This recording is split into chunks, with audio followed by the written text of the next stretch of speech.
Hi guys, welcome to social post. నేను మీ చాణక్య. తెలుగు ఇండస్ట్రీలో ఒక పర్సన్, ఆయనే చందలవాడ శ్రీనివాసరావు గారు. మరి 'బిచ్చగాడు' సినిమా కానీ, అంటే వేరే వేరే సినిమాలకు ప్రొడ్యూసర్‌గా చేసిన పర్సన్. మరి ఆయన ఇప్పుడు డైరెక్షన్ డిపార్ట్మెంట్‌లో ఉన్న వాళ్ళకి 30,00,00,000 అనేది కూడా ఇస్తున్నాము. అందులో 10 సినిమాలు తీయండి అని చెప్పేసి రీసెంట్‌గా ఒక ప్రపోజల్ అనేది కూడా పెట్టారు. మరి దానికి సంబంధించిన డీటెయిల్స్ గానీ, అది ఎలా ఆచరణలోకి వస్తుంది? ఎవరెవరు మెంబర్స్? ఇలా అన్ని డీటెయిల్స్ చెప్పడానికి ఇప్పుడు మనతో పాటు కూడా సీనియర్ ఫిల్మ్ క్రిటిక్ అయిన ధీరజ్ అప్పాజీ గారు మనతో పాటు ఉన్నారు. మరి సార్‌తో మాట్లాడదాం. హాయ్ సార్, నమస్తే సార్. నమస్తే చాణక్య. సార్, ఏంటి సార్ ఇది ఒక కొత్త విప్లవంలా ఉండబోతుందనిపిస్తోంది? రెవల్యూషన్, ఒక సెన్సేషనల్ థింగ్ అని చెప్పొచ్చు. అంటే ఇప్పటివరకు ప్రపంచ చలనచిత్ర చరిత్రలోనే ఎప్పుడు జరగని దీని కింద మనం దీన్ని చెప్పొచ్చు. అంటే డైరెక్టర్స్ అసోసియేషన్‌లో కొంతమందికి కాదు, ఆయన డైరెక్టర్స్ అసోసియేషన్ తోటి అసోసియేట్ అయ్యి 30,00,00,000 డైరెక్టర్ అసోసియేషన్ 30,00,00,000 ఇచ్చేలాగా, వాళ్ళు 10 సినిమాలు తీసేలాగా. ఓకే. ఆ తీసిన సినిమాల్లో లాభాలు వస్తే 50% వాళ్ళే తీసుకోవచ్చు. సినిమాకి అయిన ఖర్చు అంతా ఈయనే పెట్టుకుంటాడు. లాభాలు వస్తే సగం సగం ఈయనకి సగం ఇచ్చి మిగతా సగం వాళ్ళు తీసుకోవచ్చు. నష్టం వస్తే వాళ్ళకి సంబంధం లేదు. ఈ సినిమాకి పెట్టింది మొత్తం 3,00,00,000 పోయింది అని అడగడు. ఏదైనా ఒక సినిమాకి 3,00,00,000 పెట్టిన పెట్టుబడి పోను, ₹1,00,00,000 లాభం వచ్చింది, లేదంటే 10,00,00,000 వచ్చింది, 5,00,00,000 వాళ్ళకి 5,00,00,000. బాబా! అది అసలు మామూలు ఇది కాదు కదా. అందుకే ఇంత ఇప్పుడు మొన్న ప్రత్యేకంగా దీని గురించి ప్రెస్ మీట్ పెట్టి మరి డైరెక్టర్స్ అసోసియేషన్ తరఫున president VN Aditya, treasurer Sai Rajesh, వీళ్ళందరూ చాలా ఎగ్జైట్ అయిపోయారు. అసలు వీళ్ళేదో ఉగాదికి మామూలుగా డైరెక్టర్స్ అసోసియేషన్ కూడా ఆయన చాలా కాంట్రిబ్యూట్ చేస్తుంటాడంట. అలాగే వెళ్ళి కలిసినప్పుడు వాళ్ళు కొత్తగా కార్యవర్గం మొన్న గెలిచింది కదా, కొత్త బాడీ ఎలక్ట్ అయిన తర్వాత ఆయన కలిస్తే ఆయన చెప్పాడంట, మీకు ఒక 30,00,00,000 ఇస్తాను, ఒక సినిమాలు తీయండి, మీ దాంట్లో చాలామందికి ఉపాధి కలుగుతుంది కదా అని చెప్పినప్పుడే చాలా ఎగ్జైట్ అయిపోయాం. అది అసలు బయటికి చెప్పకుండా ఉండడం కోసం నానా దంటాలు పడాల్సి వచ్చింది. ఎక్కువ రోజులు మేము మాలో దాచుకోలేక ఇప్పుడు ఈ ప్రెస్ మీట్ పెట్టి మరీ చెప్తున్నాము అని చెప్పి అనౌన్స్ చేయడం జరిగిందన్నమాట. కాదు సార్, ఇప్పుడు ఈ 10 సినిమాలు అనేటప్పటికీ అందులో కొత్త యాక్టర్స్ కానీ, అండ్ అది కూడా చిన్న సినిమాలు. అవును అవును, చిన్న సినిమాలకు ఒక పెద్ద ఊపులా ఉండబోతుంది అనుకోవచ్చా? డెఫినెట్గా. పైగా నేను చెప్తున్నానంటే ఈ 10 సినిమాలు మీరు కొత్త వాళ్ళని, వీలైనంత మంది కొత్త వాళ్ళని ఎంకరేజ్ చేయండి. అది హీరో కావచ్చు, హీరోయిన్ కావచ్చు, మ్యూజిక్ డైరెక్టర్ కావచ్చు, డైరెక్టర్ కావచ్చు, ఎనీ టెక్నీషియన్, ఎనీ ఆర్టిస్ట్, కొత్త వాళ్ళని ఎంకరేజ్ చేయమంటున్నాడు ఆయన. కొత్త వాళ్ళతో 3,00,00,000 అంటే చాలా పెద్ద సినిమాలు కూడా తీయొచ్చు కదా. ఇప్పుడు లిటిల్ హార్ట్స్ అనే సినిమా 60-70 లక్షల్లో తీశారు, లేదంటే 1,50,00,000 లోపు తీశారు. రాజు వెడ్స్ రాంబాయ్, ఇటువంటి సినిమాలు ఎన్ని తీయచ్చు? ఒక మీడియం బడ్జెట్లో రూపొందే సినిమాలని కొత్త వాళ్ళతోటి అద్భుతంగా చేయొచ్చు కదా. పైగా ఇంకోటి అంటున్నది ఏంటంటే, ఆయన ఇప్పుడు ఏదైనా ఒక సబ్జెక్ట్, ఎక్స్ట్రాడనరీ సబ్జెక్టుతో ఎవరైనా వచ్చాడు, దీనికి గ్రాఫిక్స్ పరంగా కానీ మరొకటి పరంగా కానీ కొంచెం బడ్జెట్ ఎక్కువ అవుతుంది, ఒక 50,00,00,000 అవుతుంది అంటే కూడా చేస్తానంటున్నాడు. 500,00,00,000 అవుతుంది అంటే కూడా చేస్తానంటున్నాడు. ఓకే. ఈ సినిమాని మహేష్ బాబుతోటి తీయాలి అనే ఒక ఇది వచ్చింది. మహేష్ బాబు ఒప్పుకున్నాడు సినిమా చేయడానికి. ఆయన మహేష్ బాబు కన్విన్స్ అయ్యాడు, చేస్తానన్నాడు. అయితే ఆ సినిమా కూడా చేస్తాడు. ఈయన ఏది 30,00,00,000 అంటే 30,00,00,000కే పరిమితం అయిపోతానని ఆయన చెప్పడం కాదు. అవసరమైతే 300,00,00,000, 500,00,00,000 బడ్జెట్తో కూడా సినిమా తీయడానికి ఆయన రెడీ. బట్ ఇదేంటంటే ఈ డైరెక్టర్స్ అసోసియేషన్లో ఉన్న మెంబర్స్కి ఉపాధి కల్పించడం కోసం, ముఖ్యంగా కొత్త వాళ్ళని ఎంకరేజ్ చేయడం కోసం. ఇంకొకటి ఏంటంటే, ఆయన ఎప్పటి నుంచో సినిమాలు తీస్తున్నారు. ఆయన నాగేశ్వరరావుతో దాంపత్యం, సోహన్ బాబుతో జీవిత ఖైదీ, ఇందాను అన్నట్టు బిచ్చగాడు ఎంత సెన్సేషన్. అది వేరే వాళ్ళు రిలీజ్ చేసి ఉంటే ఏదో నామినల్గా హిట్ అయ్యి ఉండేదేమో. కానీ అది 45 లక్షలు పెట్టి కొన్న సినిమా దాదాపుగా 30,00,00,000 కలెక్ట్ చేసింది అప్పుడు. పెద్ద సెన్సేషన్. అలాగా ఈయన ఏం కోరుకుంటున్నాడంటే, ఈ సినిమాల నిర్మాణం ద్వారా పంక్చువాలిటీ ఉండేలాగా, మార్నింగ్ 6 అంటే 6కి మొదటి షాట్ అయ్యేలాగా, ప్రాపర్ ఒక టైం పంక్చువాలిటీ అందరూ మెయింటైన్ చేసేలాగా, డెడికేషను ఇవన్నీ ఇది అయ్యేలాగా ఉండాలని ఆయన కోరుకుంటున్నాడు. అంతే, అదే చెప్పాడు ఆయన. డబ్బులకి సమస్య లేదు, మనం బడ్జెట్ పరంగా ఒకసారి లాక్ అయిన తర్వాత ఇంకా అది సింగిల్ చెక్ ఆయన ఇచ్చేస్తాడు. ఓకే.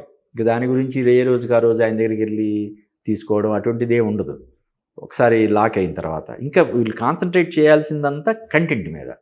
కాబట్టి ఎవరైతే డెడికేటెడ్గా వర్క్ చేస్తారో వాళ్ళనే తీసుకోండి. ఇప్పుడు మార్నింగ్ 6 గంటలకు షూటింగ్ అంటే లేదంటే 7 గంటలకు షూటింగ్ అంటే 10 గంటలకు వచ్చామని తీసుకోవద్దు. ముందే చెప్పండి, బాబు ఫస్ట్ షాట్ 7:00కల్లా తీయాలి, 7:00కల్లా నువ్వు సెట్లో ఉంటానంటేనే సినిమా. అలాగే అగ్రిమెంట్ చేసుకొని ముందుకెళ్ళండి, అంతే. ఆయన కండిషన్ అది ఒక్కటే. ఓకే, టైం ప్రకారం జరగాలి. కానీ సార్ ఇప్పుడున్న ఇండస్ట్రీలో చాలా మంది కొత్తగా వచ్చే వాళ్ళకు అవకాశం అనేది చాలా గొప్ప. అవును, మరి ఒకేసారి 10 సినిమాలు. సినిమాలకు అవును. అది కూడా ఇంత మంచి బడ్జెట్ ఇస్తున్నారు అనేటప్పటికీ మ్మ్. ఇది ఖచ్చితంగా యూటిలైజ్ చేసుకోవాలని ప్రతి ఒక్కరు డెఫినెట్గా ఇది 10 సినిమాలనే కాదు. మ్మ్. ఎవరైనా నిజంగా చాలా అద్భుతమైనటువంటి సబ్జెక్టులో 10 తర్వాత కూడా ఇంకో 10 వచ్చినాయి అంటే మ్మ్. అవి కూడా చేయగలడు ఆయన. ఓకే, చెప్పాను, సింపుల్ లాజిక్. ఆయన 500 కోట్ల బడ్జెట్తో కూడా సినిమాలు తీస్తానన్నప్పుడు ఈ ఇంకో 30 కోట్లు ఇంకో 50 కోట్లు పెట్టడం ఆయనకి నథింగ్ కదా. మ్మ్. ఇప్పుడు నీకు కూడా తెలుసు, చిత్రపురి కాలనీ ఆ రోజు ఆక్షన్ వేసే పరిస్థితి వచ్చినప్పుడు Yeah. ఆయన నిమిషాల మీద 75 కోట్లు ఇచ్చి దాన్ని బెయిల్అవుట్ చేశాడు. అవును సార్. అలాగే ఇప్పుడు 100 మంది సీనియర్ ఫిలిం జర్నలిస్టులకి ఇంచుమించు ఒక్కొక్క ఫ్లాట్ ఒక 2.5 కోట్ల లాగా ఉంటుంది గేటెడ్ కమ్యూనిటీలో. మ్మ్. 100 మంది సీనియర్ ఫిలిం జర్నలిస్టులకి రిజిస్ట్రేషన్ కూడా తనే చేసి ఇచ్చేలాగా ఆయన ప్రామిస్ చేశాడు. Yeah. ఇటువంటి చేస్తున్నప్పుడు ఇది పెద్ద ఏముంది, ఒక సినిమాకి అవసరమైతే 10 సినిమాలు ఓకే అయిపోయిన తర్వాత ఇంకో 10 సినిమాలు కూడా మంచి వస్తే అవి కూడా చేస్తాడు ఆయన. ఇవన్నీ బానే ఉన్నాయి సార్. కాకపోతే మన ఇండస్ట్రీ అనేది కొంతమంది చేతుల్లోనే ఉంది అని చెప్పేసి అంటూ ఉంటారు కదా. మరి వాళ్ళ సైడ్ నుంచి రియాక్షన్స్ ఎలా ఉంటాయి అనుకోవచ్చు? అదే ఇప్పుడు ఈయన ఏమంటాడంటే, ఇప్పుడు ఈ సినిమాని ఎలా విడుదల చేయాలి, సరే 30 కోట్లు పెట్టి 10 సినిమాలు తీశారు, ఫస్ట్ కాపీ వచ్చింది, దీన్ని ఎలా మార్కెట్ చేసుకోవాలి, ఎలా రిలీజ్ చేయాలి, ఆ టెన్షన్ మీకు వద్దు. ఫస్ట్ కాపీ నా చేతిలో పెట్టండి, నేనే రిలీజ్ చేస్తా. దీనికి శాటిలైట్ అవుతుందా, ఓటీటీ అవుతుందా, ఇంకోటి అవుతుందా, ఏమీ మీరు టెన్షన్ పడకండి, మంచి కంటెంట్ నాకు ఇవ్వండి, ఓకే, నేను రిలీజ్ చేస్తా. ఆ సత్తా ఆయనకు ఉంది.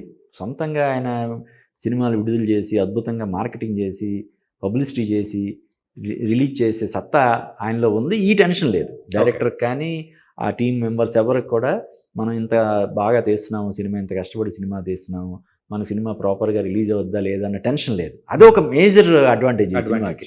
ఇప్పుడు చాలామంది 30 కోట్లు పెట్టి సినిమాలు తీసేవాళ్ళు చాలామంది ఉంటారు. తీసిన తర్వాత ఆ సినిమాని ఏం చేయాలి? ఇప్పుడు సంవత్సరానికి దాదాపుగా 250 నుంచి 300 సినిమాలు రిలీజ్ అవుతున్నాయి. వాటిలో సక్సెస్ రేట్ మనం చూస్తున్నాం. ఓన్లీ 5 to 10% మాత్రమే సక్సెస్ రేట్. 5% మాత్రమే సక్సెస్ రేట్, మిగతా 5% బ్రేక్ ఈవెన్ అవుతాయి. అవును, పెట్టిన పెట్టుబడి బొటాబొట్టిగా వస్తుంది, మిగతా అన్నీ కూడా లాస్ అయిపోతున్నాయి కదా. అవును. అటువంటిది ఇక్కడ ఏంటంటే, ఇప్పుడు ఇంకొకటి, ఇప్పుడు ఎవరైనా మొత్తం సబ్జెక్ట్ అంతా రెడీ చేసుకొని షూట్కి వెళ్ళాలనుకుంటున్నారు, కానీ రేపు సినిమా తీసిన తర్వాత ఎలా రిలీజ్ చేయాలి ఏంటనే దాని మీద క్లారిటీ లేకపోవడం వల్ల ఊగిసలాడుతున్నారు, చేద్దాం వద్దని. వాళ్ళు వచ్చి అసోసియేట్ అవ్వచ్చు. ఓకే, ఇదిగోసారి ఈ సినిమాకి ఇంత బడ్జెట్, ఒక 5 కోట్ల బడ్జెట్, మేము 2.5 కోట్లు పెడతాం, మీరు పెట్టండి అంటే ఆయన పెడతాడు. అంటే ఒక ఈటీవీ విన్ను లేదంటే ఒక జీ వాళ్ళు ఎలాగ ప్రీ అప్రూవల్ ఇస్తారో అలా కూడా, అంటే ఆయన పేరు కోసం చేస్తున్న ఇది కాదు కదా. ఇండస్ట్రీకి తన వంతుగా సహాయం చేయాలన్న ఒక తపన తప్ప ఆయన దాని మీద డబ్బు సంపాదించుకోవాలనే దృక్పథం లేదు కాబట్టి ఆయనే కోట్లాది రూపాయలు దీనికి ఇండస్ట్రీకి ఇస్తున్నాడు కదా. ఒక రంగ చెప్పాలంటే ఒక దాన కర్ణుల్లాగా. ఇప్పుడు చిన్న ఎగ్జాంపుల్ నీకు కూడా తెలుసు, ఇప్పుడు ఇండస్ట్రీలో చాలామందికి తెలుసు, చెన్నైలో ఎన్టీఆర్ ఇల్లు ఆయన కొన్నాడు. కొనిన ఆయన దాన్ని కమర్షియల్ కాంప్లెక్స్ చేయొచ్చు, లేదంటే గేటెడ్ కమ్యూనిటీ అపార్ట్మెంట్ లాగా చేయొచ్చు కదా. కమర్షియల్ దాని వర్క్ చేయొచ్చు, వ్యాపారం చేసుకోవచ్చు, బాగా లాభపడవచ్చు, లబ్ధి పొందొచ్చు. ఆయన ఏమీ చేయలేదు. ఆ కొన్నదానికి మళ్ళీ ఇంకో 2 కోట్లు ఖర్చు పెట్టి దాన్ని మ్యూజియం లాగా, చెన్నై రేపొద్దున ఎవరైనా వెళ్ళినా మన తెలుగు వాళ్ళందరూ కూడా ఎన్టీఆర్ దాదాపుగా అక్కడ 30-40 సంవత్సరాలు నివసించిన ఇల్లు అది. రాజకీయాల్లో రావడానికి ఆయన మన ఆంధ్ర షిఫ్ట్ అవ్వడానికి ముందు వరకు ఉన్న ఇల్లు. ఆ ఇంటిని సందర్శించడానికి ఎవరైనా సరే వెళ్ళొచ్చు, దానికి ఫీజు లేదు, ఏం లేదు. అలాగా దాన్ని ఒక మ్యూజియం లాగా చేస్తున్నాడు ఆయన. అంటే ఇప్పుడు వారసులు ఎవరైనా చేశారంటే ఓకే, ఆయన కేవలం ఎన్టీఆర్ మీద ఉన్నటువంటి అభిమానంతో 25 కోట్లు దానికి ఎలా కేటాయించాడు అంతే. ఓకే, చెప్పే ఇప్పుడు చిత్రపురి కాలనీ ఎప్పుడో దాదాపు 3-4 years బ్యాక్ ఆయన బెయిల్అవుట్ చేశాడు. దానికి వడ్డీలు కూడా లెక్క వేయాలంటే ఈ వాటికి 150 కోట్లు అయ్యి ఉంటుంది, ఇంకా ఎక్కువ అయ్యి ఉంటుంది. ఆయన ఏంటంటే, నా వల్ల ఈ రోజున 4600 కుటుంబాలు అక్కడ హ్యాపీగా ఉన్నాయి, ఆ తృప్తి చాలు నాకు అంటాడు. నిస్వార్థ వ్యక్తి. ఆ తృప్తి చాలు నాకు. 4,600 కుటుంబాలు అంటే 4,600 ఇంటూ కనీసం ఒక 5 వేసుకో, అంటే దాదాపుగా 25,000 మంది. 25,000 మందికి నేను వాళ్ళకి ఇబ్బంది కలగకుండా ఉండేలాగా సహాయం చేసే శక్తిని నాకు భగవంతుడు ఇచ్చాడు, అది నాకు చాలు. లేదా ఇప్పుడు 100 మంది సీనియర్ జర్నలిస్టులకి దాదాపు 250 కోట్లు విలువ చేసే ఫ్లాట్లు ఫ్రీగా ఇవ్వడం ఏంటి? ఫ్రీగా ఇచ్చాడు. రిజిస్ట్రేషన్ కూడా మళ్ళీ చేంజ్, ఒక్కొక్క దానికి రిజిస్ట్రేషన్ కనీసం ఒక 20-25 లక్షలు అవుతుంది, అది కూడా నేనే అని చెప్పడం ఏంటి? ఇలాగా అంటే ఆయన ఏంటంటే భగవంతుడు నాకు ఇంత ఇచ్చాడు, ఇంత ఇస్తున్నాడు, ఇచ్చిన దాంట్లో కొంత నేను మళ్ళీ పే బ్యాక్ టు సొసైటీ అంటారు కదా, అలాగా వెనక్కి ఇవ్వాలనే ఒక తపనతోటి, ఒక గొప్ప ఆలోచనతోటి, ఒక అంటే స్ఫూర్తిదాయకమైనటువంటిది. రేపొద్దున్న ఎవరైనా తనను చూసి మనం కూడా మనం చేద్దాం, ఏం పట్టుకుపోతాం మనం, అంతే కదా. ఇప్పుడు ఆయనకంటే కోటీశ్వరులు, ఆయనకంటే వేల కోట్లు లక్షల కోట్లు ఉన్న వాళ్ళు ఉన్నారు, కానీ ఎవరైనా ఇది చేశారా? ఇప్పుడు ఇటువంటిది చేయలేదు కదా. అంటే చరిత్రలో చిరస్థాయిగా నిలిచిపోయేంత పేరు ప్రఖ్యాతులు సంపాదించుకుంటున్నాడు. ముఖ్యంగా ఆయన పేరు కూడా కోరుకోవట్లేదు. ఇదేదో పబ్లిసిటీ చేసుకోవాలన్నప్పుడు ఇండస్ట్రీలో ఉన్న నాకే చిత్రపురి కాలనీకి ఆయన 75 కోట్లు ఇచ్చిన విషయం చాలా రోజులు తెలియదు. అలాగే కరోనా టైంలో కూడా ఆయన దాదాపుగా 10-12 కోట్లు సాయం చేశాడు. అది కూడా తర్వాత ఎప్పుడో తెలిసింది. ఆయన కండిషన్ ఏంటంటే నా పేరు బయటికి చెప్పొద్దు, మీరు ఎవరికైతే అవసరం ఉందో వాళ్ళందరికీ ఇవ్వండి. అవసరం ఉందని కూడా కాదు, అప్పుడు డైరెక్టర్స్ అసోసియేషన్లో ఎవరైతే ఉన్నారో వాళ్ళకి ఇవ్వడం, లేదంటే ప్రొడ్యూసర్లు, ఫిలిం జర్నలిస్టులు, లేదా మరొకటి అలాగా ఆపదలో ఆ టైంకి కరోనా టైంలో అందరూ అల్లాడిపోయారు కదా, వాళ్ళందరికీ కూడా తన 10 కోట్లకు పైగా ఆయన సాయం చేశాడు. ఇలాగా ఇంకా ఇవి మనకు తెలిసినవి, తెలియని దాన ధర్మాలు ఇంకా అనేకం అని చెప్తుంటారు ఆయనతోటి ఉన్న వాళ్ళు. ఇప్పుడు నువ్వు అందాకన్నా ఏదైనా ఒక సినిమా అయిన తర్వాత ఆయన అప్రోచ్ అయితే ఎలా ఉంటుంది, ఆయన అటువంటి సినిమాలు ఎన్నో సినిమాలను ఆయన సాయం చేశాడండి.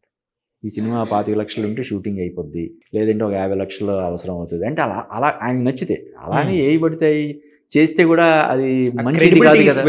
అలా కాదు, అంటే ఒక చెత్త తీసుకుని వెళ్ళి ఈ చెత్త సినిమా కంప్లీట్ చేయడానికి ఇంకొక 50 లక్షలు అవుతుంది అంటే ఆయన సాయం చేస్తే కూడా అది మంచిది కాదు కదా. నిజంగా కంటెంట్ బాగుండి అందులో విషయం ఉంది, దాని ద్వారా ఒక డైరెక్టర్కి పేరు వస్తుంది, హీరోకి పేరు వస్తుంది, హీరోయిన్కి పేరు వస్తుంది అంటే డెఫినెట్గా ఆయన ఎప్పుడు ఉంటాడు. ఒక ది ఆపద్ బాంధవుడిలాగా ఆయన అది 50 లక్షలు కాదు, అవసరమైతే 5 కోట్లైనా 10 కోట్లైనా ఆయన పెట్టి ఆ సినిమాని ప్రాపర్గా రిలీజ్ చేస్తాడు. It was nice and thank you so much. Thank you Janaki.